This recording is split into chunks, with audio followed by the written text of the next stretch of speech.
Hello students, आज हम solve करने वाले हैं एनसीईआरटी सॉल्यूशन जो कि नाम है पोएम का द क्वारल। ठीक है, जो आपका हनी सकल बुक है ना, क्लास 6 का इंग्लिश हनी सकल, इसमें जो पोएम है द क्वारल, हम इसको सॉल्व करने वाले हैं। Okay, so let's get started. So students, सबसे पहले हम करेंगे वर्किंग विद द पोएम। जो आपका टॉपिक है, इसको हम सॉल्व करेंगे वर्किंग विद द पोएम।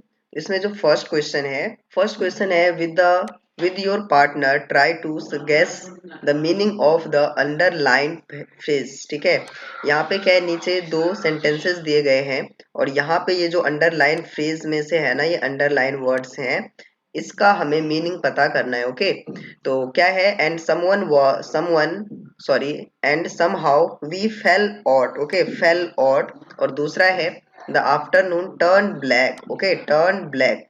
तो ये जो अंडरलाइन वर्ड्स है ना, फेल आउट, हमें इसका मीनिंग ढूंढना है।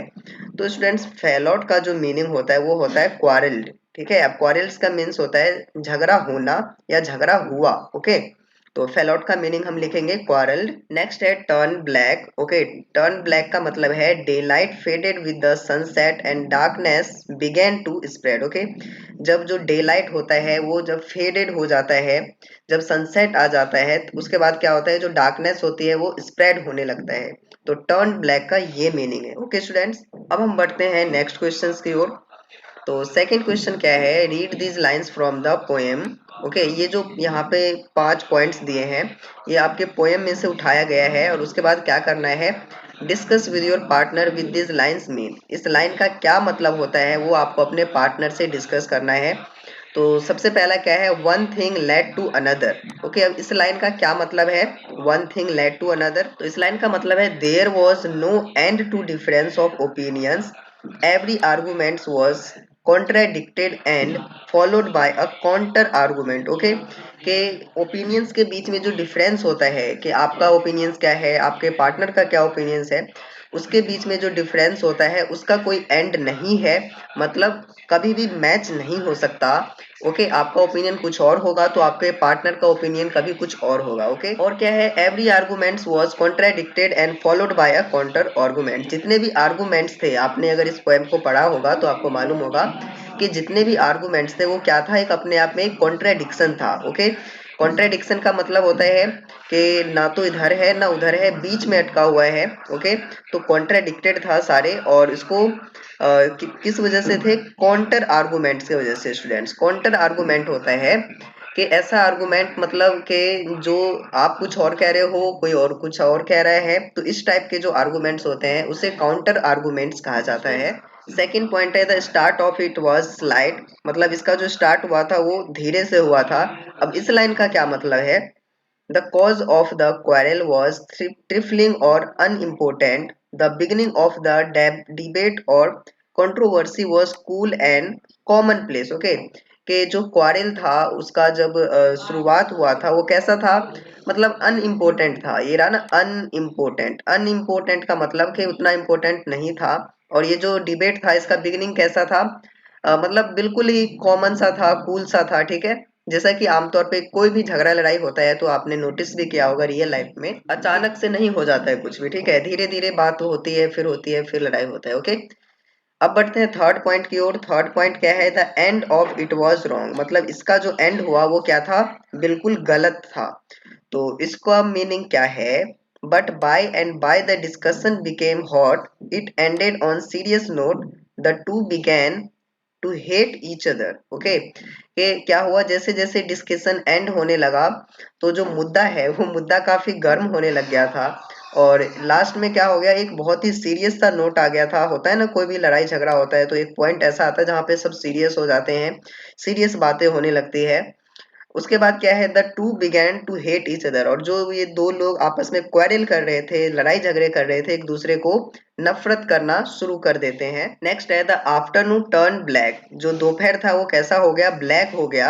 इसका मतलब क्या है, the bright day gradually headed towards a dark evening, जो चमकीला सा जो दिन था, इतनी अच्छी जो रोशनी थी दोपहर में, वो धीरे धीरे जैसे जैसे शाम होती गई, धीरे धीरे क्या हुआ, ब्राइटनेस जो है कम होता गया और इवनिंग हो जाता है, शाम हो जाता है। उसके बाद नेक्स्ट पॉइंट है thump me on the back black. Okay, कि मेरे ब्लैक पे क्या किया उन्होंने, थंप किया। अब इसका मतलब क्या है, gave me a gentle pat और blow on the back in a conciliatory mood, the brother made the first friendly move to end hostility. जो आपने कभी देखा होगा, जब आप कुछ अच्छा करते हो तो आपको टीचर्स या आपके बड़े ब्रदर्स या फ्रेंड्स आपके पीठ को थपथपा देते हैं, ठीक है। तो या फिर जब कभी मूड खराब हो जाता है आपका, तो कोई पार्टनर है जो आपका क्या करता है, पीठ थपथपा के कहते हैं कि अच्छा कोई नहीं, होता रहता है ये सब, ठीक है। तो ये है इस लाइन का मीनिंग। अब हम बढ़ते हैं लास्ट क्वेश्चन की ओर, और जो है थर्ड क्वेश्चन। क्या क्वेश्चन है, describe a recent quarrel that you have had with your brother sister और friend, how did it start, what did you quarrel about, how did it end. Okay, कह रहे हैं कि कोई भी रिसेंट आपके साथ अगर किसी का झगड़ा हुआ, फिर चाहे वो ब्रदर है या सिस्टर या फ्रेंड है, तो उसके बारे में लिखो। वो और वो कैसे स्टार्ट हुआ, आपने उस क्वेरल के बारे में क्या किया और कैसे खत्म हुआ। तो यहाँ पे जो स्टूडेंट्स मैंने लिखा है, जरूरी नहीं है कि आप ये लिख सकते हैं, अगर आपका किसी के साथ हुआ है तो आप अपना भी स्टोरी यहाँ पे लिख सकते हैं। तो मैंने यहाँ पे जो लिखा है वो कुछ इस तरीके से लिखा है। Only the other day I fell out with my friend a dear close friend Amit. एक दिन क्या होता है, बाकी दिन के मुकाबले एक दिन क्या होता है, मेरा जो एक फ्रेंड है, जो कि मेरा बहुत ही क्लोज फ्रेंड अमित है, उसके साथ मेरा फेल आउट हो गया, मतलब झगड़ा हो गया। The issue was a slight one. Issue कैसा था, मतलब बहुत ही सिंपल सा इशू था। और क्या था, I asked him for his science notebook. मैं क्या करता हूँ, अपना जो फ्रेंड है अमन, उससे एक बार साइंस की नोटबुक मांगता हूँ। He try to put me off with an excuse, लेकिन वो क्या करता है, बहाने मार के, ताने मार के मुझे वो नोटबुक नहीं देने का मन है उसे, ठीक है। At least that is what it appear to me, ठीक है। और इससे मुझे क्या लगता है, थोड़ा बुरा सा लगता है। ओबियस सी बात है ना, जब आपका फ्रेंड हो कोई, आप उससे नोटबुक मांगते हैं और वो आपको क्या करे, एक्सक्यूज देने लग जाए कि ऐसा है वैसा है, और जबकि उसके पास नोटबुक होता है।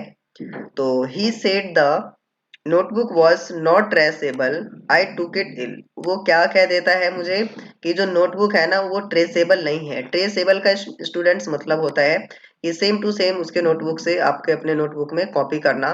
और इससे क्या हुआ, मुझे बहुत बुरा लग गया। I said it was an lame excuse and he refunded the charge. अब मैंने उसे क्या कह दिया कि ये बहुत ही बुरा सा, बहुत ही भद्दा सा एक्सक्यूज है, और इससे उसको भी थोड़ा सा मतलब आहत पहुंचा, अच्छा नहीं लगा।